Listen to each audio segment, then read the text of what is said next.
Salam sejahtera untuk kita semua. Pelajaran Sekolah Sahabat dengan tema utama 3 Pekabaran Kosmis. Pelajaran kelima, kabar baik tentang penghakiman. Sahabat petang, ayat hafalan. Dan ia berseru dengan suara nyaring, takutlah akan Allah dan muliakanlah Dia, karena telah tiba saat penghakimannya, dan sembahlah Dia yang telah menjadikan langit dan bumi dan semua mata air. Wahyu 14 ayat 7. Jika kitab suci jelas tentang segala sesuatu, jelas bahwa Allah adalah Allah yang menghakimi, dan cepat atau lambat, dalam satu atau lain cara, penghakiman sangat kurang di sini dan sekarang, akan datang dan akan diatur oleh Allah sendiri, hakim segenap bumi. Atau seperti yang ditulis sendiri oleh Paulus, demikianlah setiap orang di antara kita akan memberi pertanggungan jawab tentang dirinya sendiri kepada Allah. Roma 14 ayat 12. Menakutkan bukan? Harus melaporkan tentang diri kita di hadapan Allah, Allah yang mengetahui sampai hal-hal yang terdalam, Allah yang akan membawa setiap perbuatan ke pengadilan yang berlaku atas segala sesuatu yang tersembunyi, entah itu baik, entah itu jahat. Namun pada akhirnya penghakiman akan mengungkapkan kebaikan dan kasih karunia Allah, dan bahwa Dia adil dan penyayang dalam cara Dia berurusan dengan yang diselamatkan dan bahkan dengan yang terhilang. Pekan ini kita akan mengeksplorasi tema-tema yang lebih dalam dari penghakiman dalam kaitannya dengan pertentangan besar yang berkecamuk di alam semesta. Dan kita akan melihat secara khusus mengenai apa yang terjadi ketika umat setia Allah sendiri menghadapi penghakiman yang akan datang yang tak terhindarkan. Matematika adalah ilmu pasti. Dalam nubuatan Daniel dan Wahyu mengenai penghakiman, Roh Kudus menunjukkan kepada para nabi bukti matematika yang sangat spesifik sehingga firman Allah dapat dipercayai. Dalam pelajaran pekan ini, kita akan mendalami beberapa dari bukti ini. Daniel 9 adalah salah satu pasal yang paling luar biasa di seluruh kitab suci. Dengan jelas itu menyatakan waktu bagi saat pembaptisan Yesus, kematiannya di kayu salib, dan proklamasi Injil kepada bangsa-bangsa lain. Nubuatan ini bukan semata-mata diberikan dalam istilah yang samar-samar atau luas. Ketika diharapkan dengan keakuratan dari nubuatan ini, banyak kaum skeptis terhadap pemahaman makna dari nubuatan ini telah menjadi pengikut Yesus yang setia. Daniel 9 adalah sebuah proses kepada penglihatan Daniel dalam Daniel 8 ayat 27. Aku tercengang-cengang tentang penglihatan itu, tetapi tak ada yang memahaminya.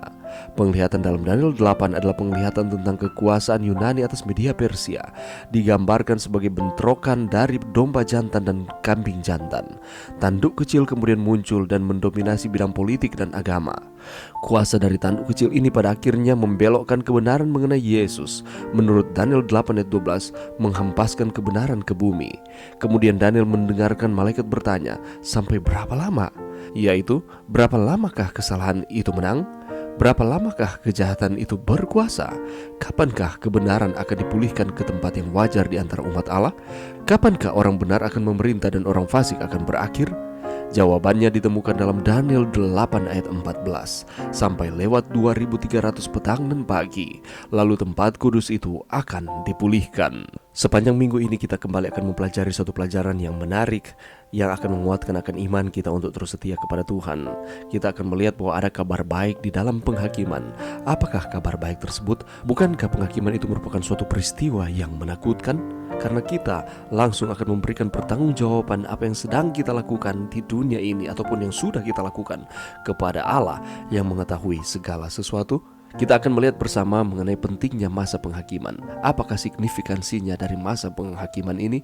Mengapa hal ini penting bahwa tepat setelah kita diberitahu tentang Injil kekal, pekabaran malaikat pertama berbicara tentang penghakiman Allah? Apakah hubungannya Injil kekal dengan penghakiman Allah? Apakah makna dan tujuan dari penghakiman tersebut? Mengapakah harus ada penghakiman? Dan bukankah peristiwa penghakiman itu merupakan peristiwa yang menakutkan sama seperti yang sudah dibahas sebelumnya? Tetapi apakah kaitannya antara belas kasihan dan penghakiman Tuhan?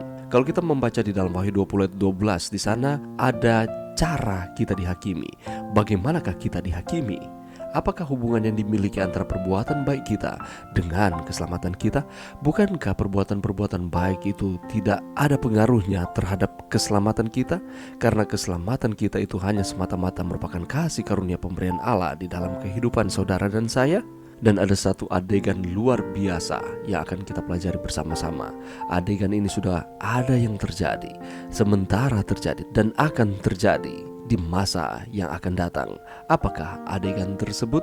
Lalu kita akan mempelajari bersama di dalam Wahyu pasal 4 sekilas tentang surga, di mana Yohanes mendapatkan penglihatan terkait dengan hal ini.